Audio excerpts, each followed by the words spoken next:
అంశం నుంచి ఎటువంటి నోటీసులు లేకపోవడం వల్ల దుకాణాలు సేఫ్ అయ్యాయి. అయితే ఈరోజు పీతలమూర్తి యాదవ్ అన్నాడు ఈ గంజా వ్యాపారం అనేది చేస్తున్నాడు అంటారా అనేది ఇప్పటికీ మిస్టరీగానే ఉంది. ఎవరికి బయటికి తెలియనంత వరకు అయితే మాత్రం అందరూ పబ్లిక్లో అనుకుంది మాత్రం ఒకటే, అతను బ్యాక్గ్రౌండ్లో ఎలాంటి వ్యాపారం అనేది చేస్తున్నాడనే అంటున్నారు. అయితే దీని మీద ఈరోజు 11.5 కోట్లు అనేది నార్మల్గా వర్డ్లో ఖర్చు పెట్టానని కూడా మనకి ఆర్టికల్ రాయించడం ప్రెస్లో చెప్పడం కూడా జరిగింది.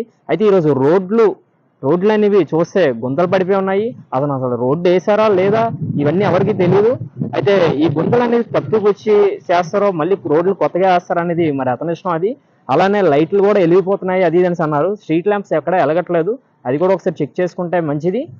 అలానే పీతలమూర్తి గారికి ఏంటంటే నేను రిక్వెస్ట్గా చేసిందంటే రోడ్లన్నీ కొంచెం నీట్గా వేస్తే మంచిది. మీరు 11.5 కోట్లు ఖర్చు పెట్టా అన్నారు, ఎక్కడ ఖర్చు పెట్టారో తెలియదు. కొంచెం అలాంటివన్నీ చూసుకుంటే బాగుంటుందని నేను అనుకుంటున్నాను.